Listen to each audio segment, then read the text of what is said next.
Young ఇండియాతో 1000 కోట్లకు వేశారు.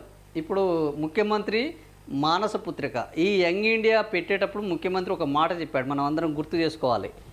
ఏంది అనంటే కాళేశ్వరం కట్టి ఆయన పేరు నిరూపించుకున్నాడు, ఏది చిరస్థాయి చేసుకున్నాడు. సెక్రటేరియట్ కట్టి ఆయన పేరును ఎవరు కేసీఆర్ చిరస్థాయి చేసుకున్నాడు.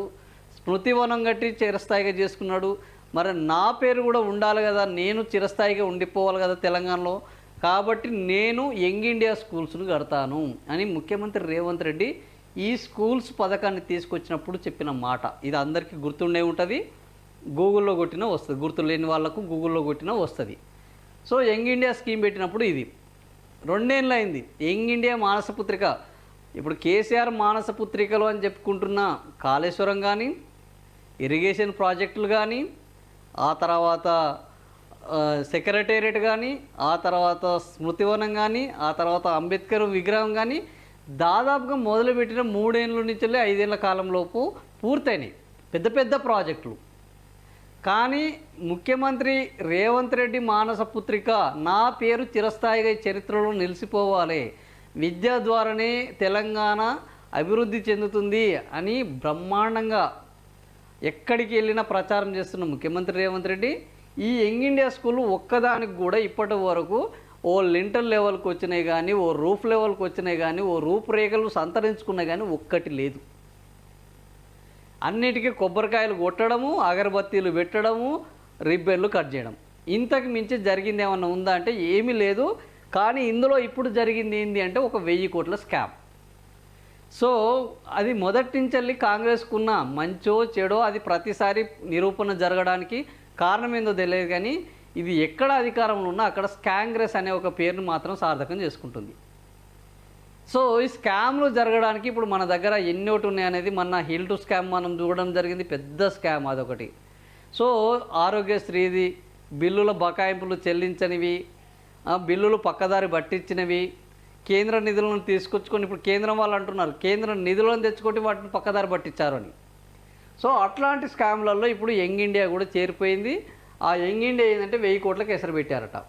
భారీగా పెరిగిన నిర్మాణ అంచనా వ్యయం, ఒక్కో స్కూల్కు 200 కోట్లకు పెంపు, మరో 5% వరకు ఎక్సెస్తో టెండర్లు దాఖలు, అంచనాలు పెంచిన సంస్థలకే టెండర్లు ఖరారు, కమిషన్ల కోసమే భారీగా అంచనాల పెంపు. సో ఇప్పుడు ఏమైంది అంటే ఒక నిర్మాణం తీసుకురావడానికి 2 కారణాలు ఉంటున్నాయి, ఏది రాజకీయ నాయకులకు.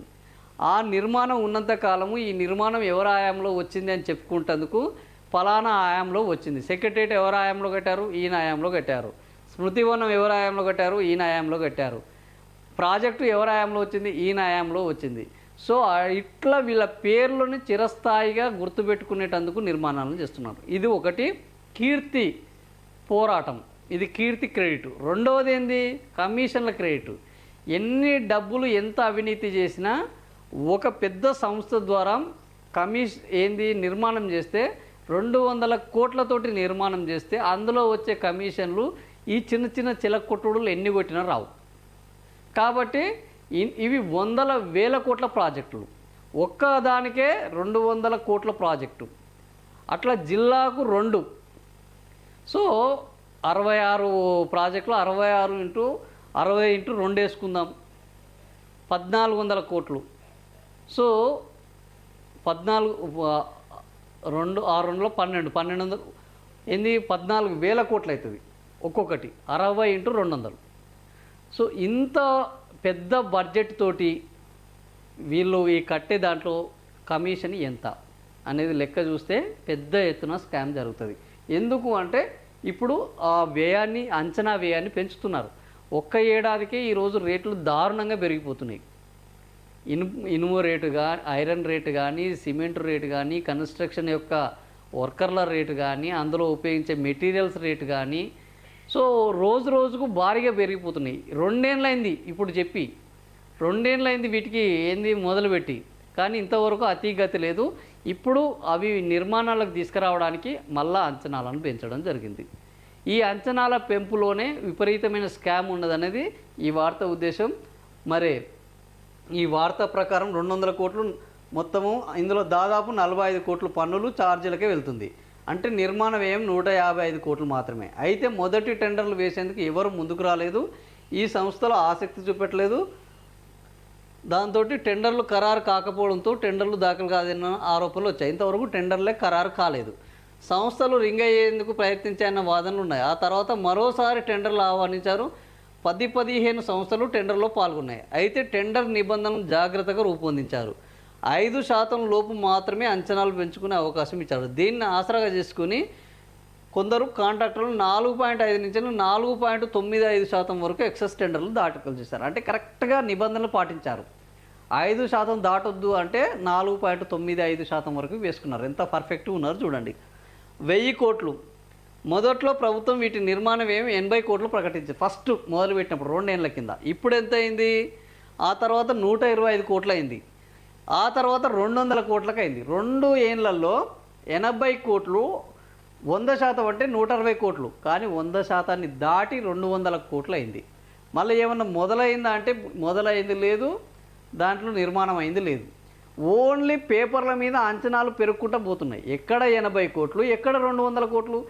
ఈ 2 ఏళ్లలో ఇంత రేట్లు పెరిగినా ఏదన్నా ఉందా? గోల్డ్ కూడా నాకు తెలిసి ఇంతగానం పెరగలేదు. సో ఒక్కో బడి నిర్మాణ వ్యయం 75 కోట్లు పెరిగింది. దీంతో మొత్తం స్కూళ్ళ నిర్మాణ వ్యయము 5,700 కోట్లకు పెరగగా తాజా అంచనాల వైపుతో 760 కోట్లు పెరగనుంది. ఈ లెక్కన పెరిగిన అంచనాలు మొత్తం 6,460 కోట్లు.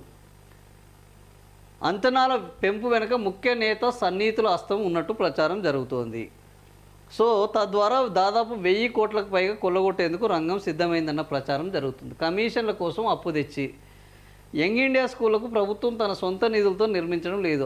ఆసియా డెవలప్మెంట్ బ్యాంక్ నుంచి 1000 కోట్లు అప్పు తెచ్చింది. వీటి నిర్మాణానికి 8,000 కోట్లు అప్పు కావాలని ప్రభుత్వం దరఖాస్తు చేయగా ఏడీబీ ప్రస్తుతానికి 4,200 కోట్లు మంజూరు చేసింది. మిగతా మొత్తాన్ని కూడా అప్పుగా తెచ్చేందుకు ప్రభుత్వం ప్రయత్నిస్తున్నది. రాష్ట్రానికి వచ్చే ఆదాయం తగ్గింది. నన్ను కోసుకు తిన్న రూపాయి లేదు, అప్పు కోసం వెళ్తే దొంగలాగా చూస్తున్నానని పలు సందర్భాల్లో సీఎం రేవంత్ రెడ్డి వ్యాఖ్యానించారు. అలాంటప్పుడు అంతర్జాతీయ సంస్థ నుంచి అప్పు తేవలసిన అవసరం ఏమున్నది?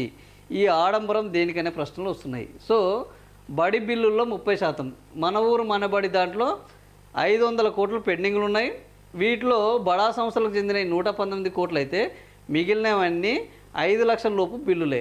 ఈ 5 లక్షల లోపు చిన్న బిల్లుల బడా కాంట్రాక్టులకు చెందిన 119 కోట్లు మాత్రం చెల్లించింది. బిల్లుల కోసం కొందరు పెద్దలు 20% నుంచి 30% కమిషన్లు ఇస్తున్నారు. ఎవరికి ఇవ్వాలి డబ్బులు? ఒక 500 రూపాయలు బకాయి ఉంటే అందులో 200 రూపాయలు ఏది పెద్దోళ్ళకు ఉండి 300 రూపాయలు చిన్నోళ్ళకు ఉంటే చిన్నోళ్ళకు ఎవడైనా ముందు క్లియర్ చేస్తాడు. వీళ్ళు ఎందుకంటే చాలామంది ఉంటారు. ఈ 300 రూపాయలకు 5 రూపాయల చొప్పున ఉండేవాళ్ళు చాలామంది ఉంటారు. కానీ ఇందులో 100 రూపాయల చొప్పున ఉండేవాళ్ళు, 50 రూపాయల చొప్పున ఉండేవాళ్ళు 4 ఉంటారు. వాళ్ళకు క్లియర్ చేసి ఈ 4ని ఆపుకోవడం బెస్టా, ఈ 4కి క్లియర్ చేసి వాళ్ళందరినీ హోల్డ్లో పెట్టడం బెస్టా అంటే ఈ 4కి క్లియర్ చేయడమే బెస్ట్ అంటుంది. ఎందుకు? ఈ 4కి క్లియర్ చేస్తే 20 నుంచి 30% ఏంది గుండు గుత్తగా ఇస్తారు. ఎక్కువ మంది కూడా ఇన్వాల్వ్ కారు కాబట్టి ఎక్కువ రిస్క్ ఉండదు తీసుకోవడంలో, కమిషన్లు తీసుకోవడంలో రిస్క్ ఉండదు. ఎవరికి ఎక్కువ అమౌంట్ రావాలో వాడు ఈ సచ్చినోడి పెళ్ళికి వచ్చిందే కట్టినవరా బాబు, వీనికి 20-30% ఇచ్చేద్దాము. 119 కోట్లు, 120 కోట్లు, 20% 12 24 కోట్లు, 30% అయితే 36 కోట్లు. వాడు నాకు 120 కోట్లలో 20 కోట్లు పోయినా పర్లేదురా బాబు, ఆ 100 కోట్లు ఇరా, 100 కోట్లతో నేను చాలా పనులు చేసుకునేది ఉంది అంటున్నాడు. కానీ చిన్న బిల్లుల వాళ్ళు ఏంది 5 లక్షల లోపు వాళ్ళు వాడు 20% ఇవ్వాలంటే వాడు 5 లక్షల లోపు ఉన్నవాడు 5 లక్షలోడు 20% ఇవ్వాలంటే 1,00,000 రూపాయలు ఇవ్వాలి. 5 లక్షలకు 1,00,000 ఇస్తే వాడికి వచ్చేదానికంటే ఇంకా నష్టమే ఎక్కువ. వాడు ఇప్పటికే వడ్డీల మీద వడ్డీలు కడుతున్నాడు.